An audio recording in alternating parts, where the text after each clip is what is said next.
Hello and welcome. I'm Pallavi Sharma and you're watching Biz World Weekly, a show where we bring you the top stories of the week from across the world. Let's start with the market check. Indian equity indices ended higher on August 28th. At close, Sensex was up 0.43% at 77,264.51 points, and Nifty was up 0.35% at 24,175.65 points. The broader market underperformed the benchmark indices, with Nifty mid-cap and small-cap indices ended with little change. Biggest Nifty gainers were TCS, Tech Mahindra, Infosys, Wipro, HCL Technologies, while the losers included Asian Paints, Shriram Finance, ITC, ICICI Bank and Ultratech Cement. Indian rupee ended 16 paise higher at 95.38 rupees per dollar on August 28th.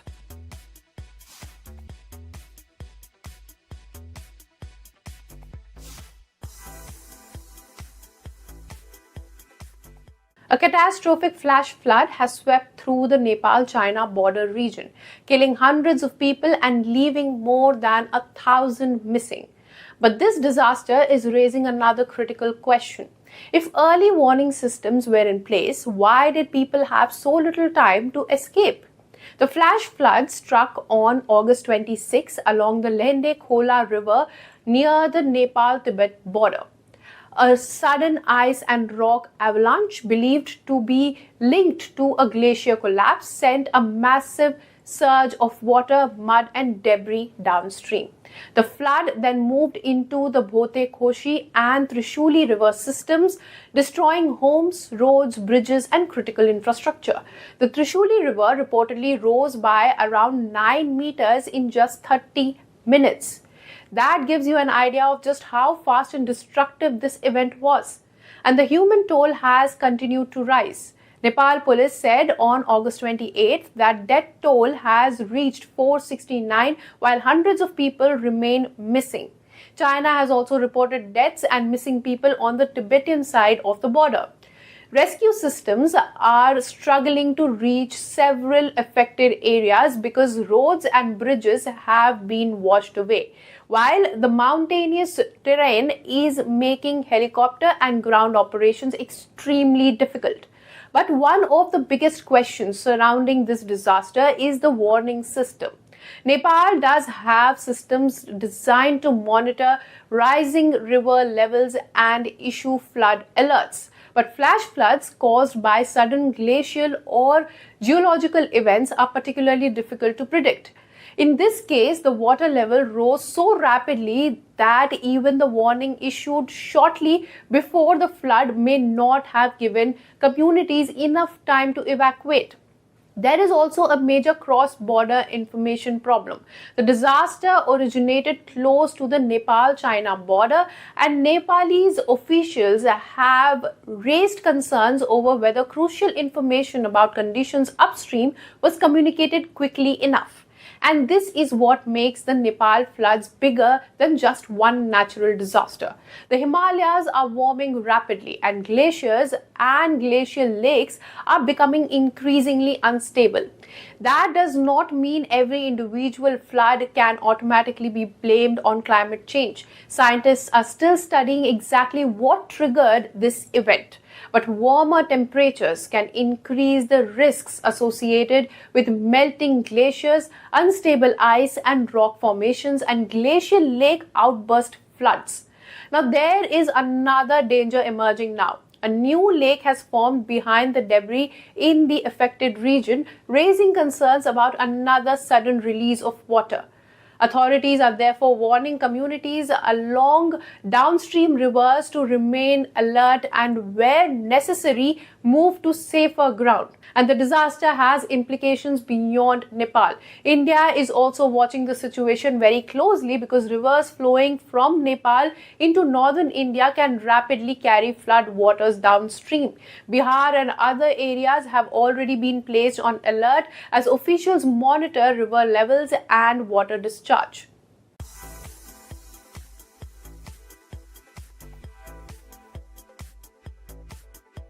US has launched Operation Economic Outcast against Iran, and for India, these latest US sanctions on Iran could hit much more than just trade. New Delhi's strategic partnership with Tehran, including its plans around Chabahar port, could face fresh uncertainty as Washington increases pressure on countries doing business with Iran. The bigger concern is whether India can protect its interests in Iran without running into US sanctions. So, how much is really at stake for India? Our next story explains. The United States has dramatically stepped up its economic pressure on Iran, and this time, India could also feel the impact.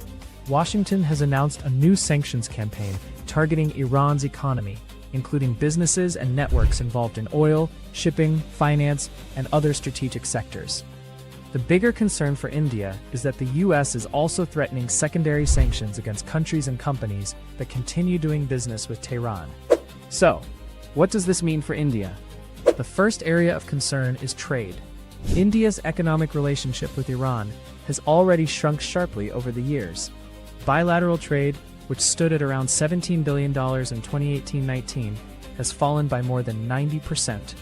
Today, Indian exports to Iran are concentrated largely in products such as rice, tea, and pharmaceuticals.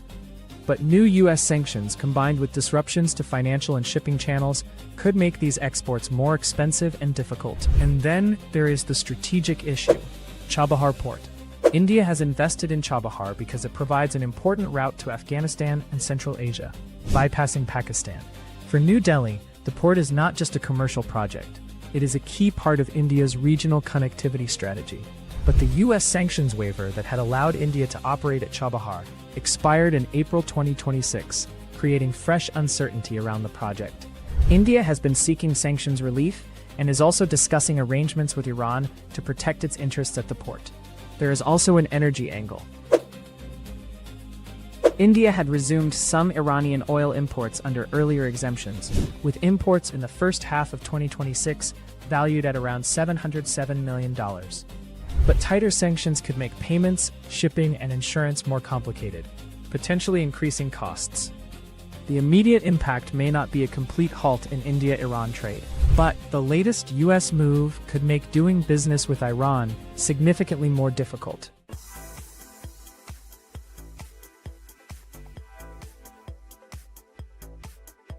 Pakistan is expanding military footprint in the Gulf, and this time Kuwait is the center of the story.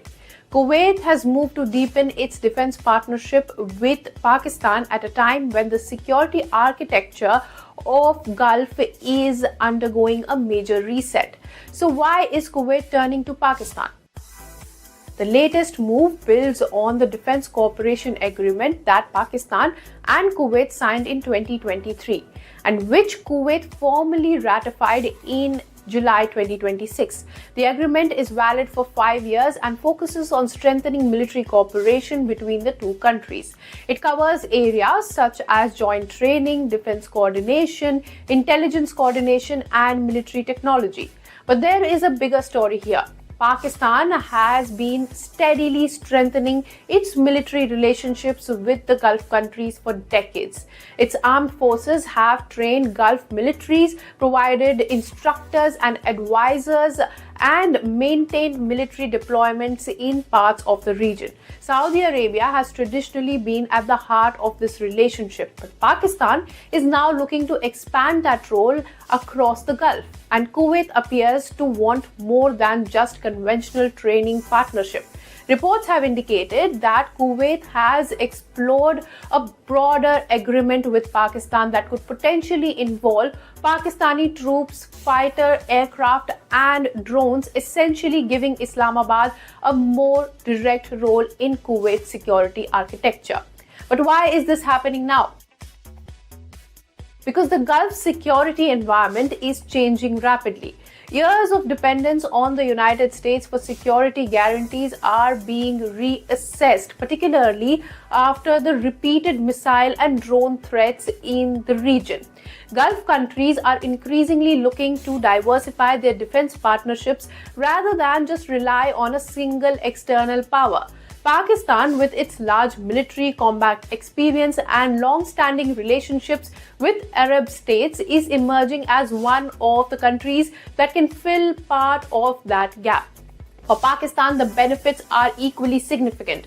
Islamabad gets greater strategic relevance in the Middle East, stronger ties with wealthy Gulf countries, and potentially more opportunities for defense exports, training, and military cooperation. It also builds on the defense agreement Pakistan signed with Saudi Arabia in 2025, which created an even deeper security relationship between the two countries. And this is where India comes into the whole picture. India has spent years building its own strategic partnerships with the Gulf countries. The UAE, Saudi Arabia, Oman, and Qatar all have become increasingly important partners for New Delhi in areas ranging from energy and trade to defense and maritime security. India also has significant economic interests in the region, with millions of Indians living and working across the Gulf. So, a growing Pakistani military role in countries such as Saudi Arabia and Kuwait does not automatically mean an anti-India alliance. In fact, the Kuwait-Pakistan agreement is not the same as a mutual defense pact that automatically commits one country to fight for the other. But strategically, India will still be watching. Because if Pakistan succeeds in establishing a wider military network across the Gulf countries, Islamabad could gain greater influence in the region that is extremely important to India's energy security, trade routes, and diaspora.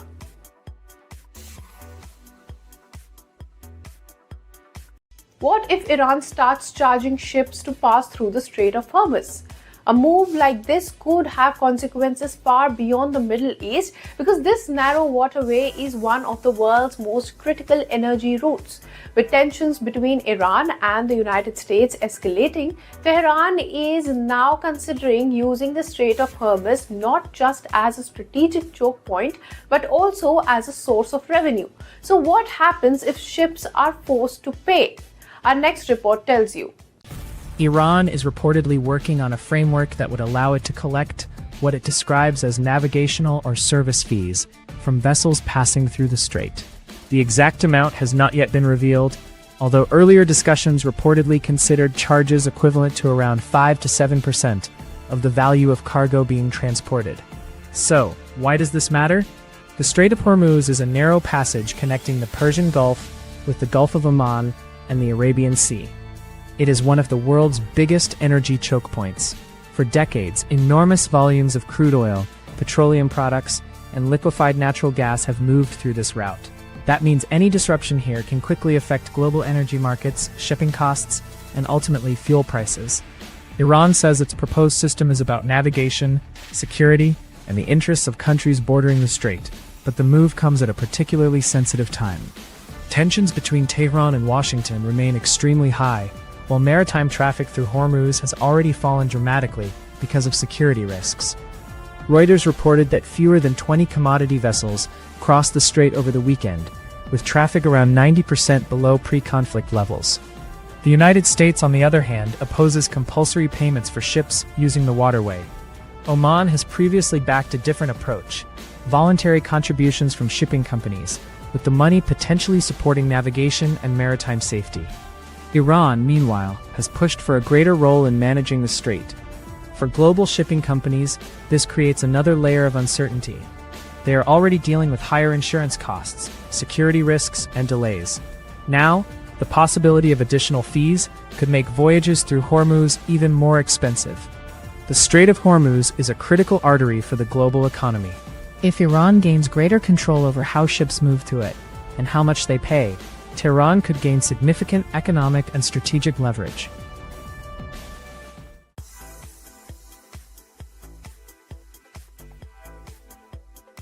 Russia, one of the world's biggest oil producers, is now turning to India for something it normally has in abundance: petrol. Ukrainian drone strikes on Russian oil refineries have disrupted the country's refining capacity, creating fuel shortages and forcing Moscow to look thousands of kilometers away for supplies. and one of the countries stepping in is India. According to reports, India is estimated to have sent more than 1 million barrels of petrol to Russia during June and July months. This is significant because it is reportedly the first time Russia has imported petrol from India. While Russia's largest sources of imported petrol remain neighboring Belarus and Kazakhstan, India's supplies are emerging as an important additional source. Trade sources indicate that the trend may have continued into August as well. So how did one of the world's biggest oil producers end up needing petrol from India? The answer lies in the difference between producing crude oil and refining it into usable fuels. Russia has plenty of crude, but repeated Ukrainian drone attacks have damaged its refining infrastructure. Several refineries have either been hit or forced to operate below capacity. At the same time, routine refinery maintenance, strong summer demand, and logistical bottlenecks have further tightened supplies. Petrol is particularly sensitive because Russian refineries normally produce enough gasoline to meet domestic demand with only a relatively small surplus available for exports. That means when refinery output falls, there isn't much of a buffer. Russia has therefore restricted petrol exports and imposed limits on the amount of petrol that can be sold at some filling stations in different regions. Diesel supplies are relatively more comfortable because Russia's refining system produces significantly more diesel than the country consumes. But Moscow has still restricted diesel exports to protect domestic availability.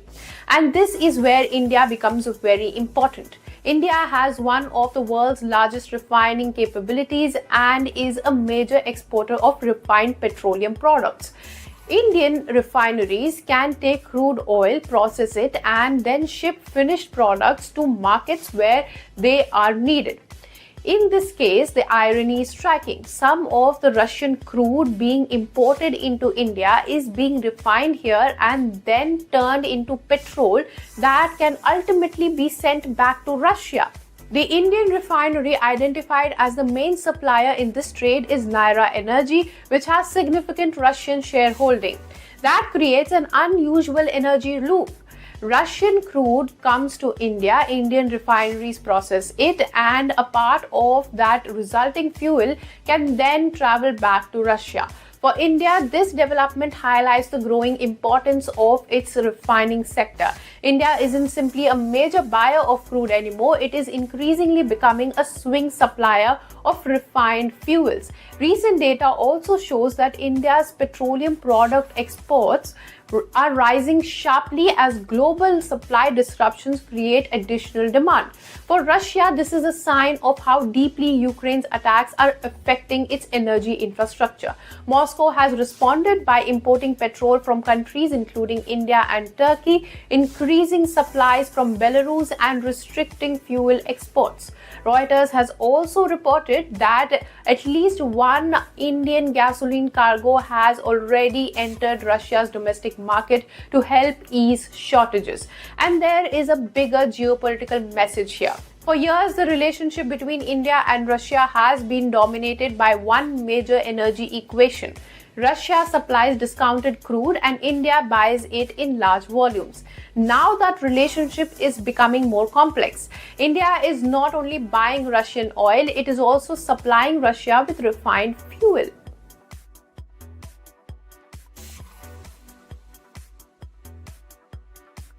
India is proposing a new charge on electricity exports to Bangladesh, adding another layer to the already complicated energy relationship between the two neighbors. The move comes as Bangladesh continues to depend on India for a significant share of its power supply. While the proposed charge is very small, it has triggered concerns over the future of electricity flows. So what is behind India's move? Our next report explains. India is proposing a new charge on the electricity it exports to Bangladesh. Under the proposed arrangement, Bangladesh would pay 0.005 Indian rupees, or half a paisa, For every unit of electricity imported through India's state-owned NTPC Vidyut Vyapar Nigam, the charge is separate from the actual price of electricity. It is meant to cover the administrative and technical work involved in cross-border power trading, including scheduling electricity supplies, metering, energy accounting, and settling transactions. But here's where this seemingly small charge becomes important. Bangladesh currently imports around 1,160 megawatts of scheduled electricity from India. According to Bangladesh's power division, the agreement needs to be signed between Bangladesh Power Development Board and NVVN to ensure these transactions continue smoothly. Any delay in reaching an agreement could create complications for the 1,160 megawatt supply. The charge was initially proposed at 0.01 Indian rupees per unit by India's Central Electricity Regulatory Commission. But after Bangladesh's power authorities objected, the proposed rate was cut by half to 0.005 rupees per unit. And this isn't an entirely new model. The same rate applies to cross-border electricity trade involving India, Nepal, and Bhutan. So how much money are we actually talking about? On a per-unit basis, the charge is extremely small. But Bangladesh's dependence on imported electricity has been growing rapidly. Its electricity imports from India more than doubled over 5 years, from around 8,103 gigawatt-hours in fiscal year 2021 to 16,438 gigawatt-hours in fiscal year 2026. India has increasingly become a major electricity supplier to its neighbors, with cross-border power trade connecting the grids and energy markets of South Asia. As electricity demand rises across the region, these arrangements are likely to become even more important.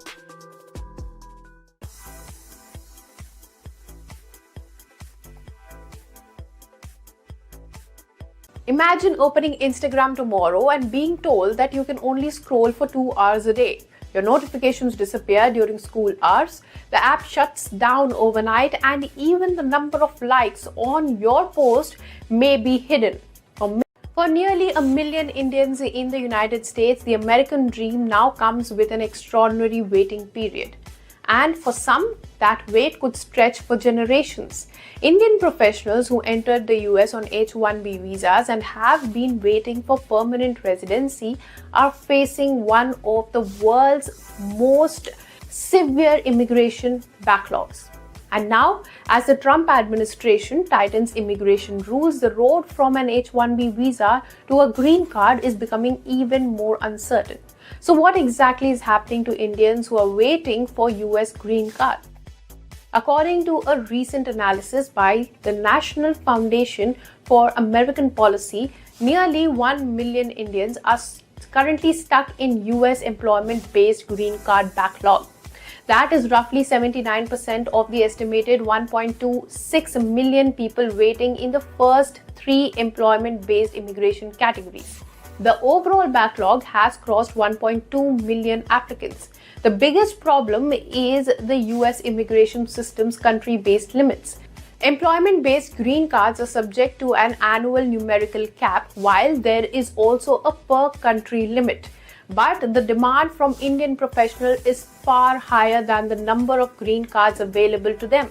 That creates a queue that keeps getting longer, and the number is staggering.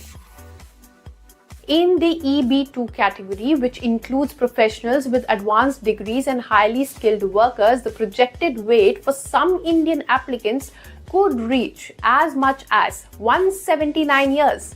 Compare that with around 25 years for Chinese applicants, according to the latest analysis. For many Indians, this means that they can spend years or even decades living in the US on temporary work visas without knowing when they will finally receive permanent residency. And this is where the H-1B visa becomes crucial. The H-1B visa allows US companies to temporarily employ high-skilled foreign workers, particularly in sectors such as technology, and Indians have historically been among the biggest beneficiaries of this program. But the Trump administration has been taking much tougher approach towards immigration, including legal immigration. The H-1B visa program has come under pressure through higher costs, tougher scrutiny, and additional vetting. The administration has also proposed a massive $103,265 fee to new H-1B applicants. At the same time, green card applicants are facing tighter scrutiny. The US has made the adjustment of status process more difficult, potentially forcing some applicants to rely on consular processing instead of completing the process from inside the United States. Indian H-1B holders are among those who are most exposed because of the enormous existing backlog.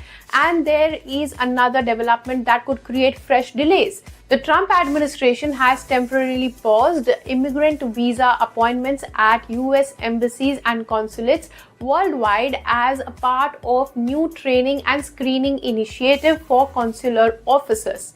Applicants who already had interviews scheduled have reportedly been notified that their appointments are being postponed. For Indians, this creates a difficult combination: a massive existing green card queue, uncertainty around H-1B rules, and now additional scrutiny in the immigration process as well. But this isn't just an immigration issue.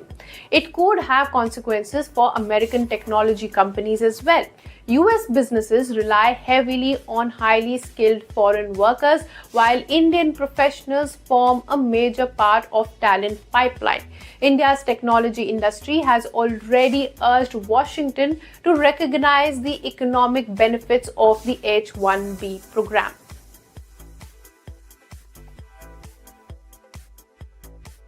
Imagine opening Instagram tomorrow and being told that you can only scroll for 2 hours a day. Your notifications disappear during school hours, the app shuts down overnight, and even the number of likes on your post may be hidden. For millions of teenagers in the United States, this could soon become reality. Meta has agreed to a massive settlement over allegations that its platforms were designed to keep young users hooked. The deal could bring major changes to how teens use these apps. So what are the proposed changes? Our next story explains. Meta has agreed to pay up to $17 billion to settle a major US legal battle over allegations that Facebook and Instagram were designed to keep young users hooked, and that the company failed to adequately protect children. So, what exactly has Meta agreed to? The settlement follows lawsuits brought by US states accusing Meta of deliberately designing features that encouraged young people to spend more time on its platforms, while allegedly failing to address risks to their mental and physical health. Meta has not admitted wrongdoing, but the company has agreed to introduce sweeping changes to teen accounts. The biggest change is screen time. Teenagers under 18 would get a default limit of 2 hours a day on Facebook and Instagram. There would also be an overnight block, restricting access between midnight and 6 a.m. unless parental permission is given. Notifications would also be switched off during school hours. And Meta is going after another powerful part of social media: engagement pressure. For teen accounts, like counts would be hidden by default, and certain features, including cosmetic or beauty filters, would be restricted. Meta will also provide options for feeds that are less personalized, meaning teenagers could have more control over how much algorithms influence what they see. Parents are also getting more control. The new system will expand parental supervision tools, giving parents more information about how their children are using the platforms. Meta will also strengthen age verification, using technologies including AI and other verification tools to identify users who may be underage. But there is an even bigger number behind this deal. Meta is expected to guarantee around $12.7 billion over 10 years, with roughly another $5 billion potentially payable if competing platforms such as TikTok and YouTube adopt similar protections. The settlement still needs court approval before the changes take effect. And that could be the real impact of this case.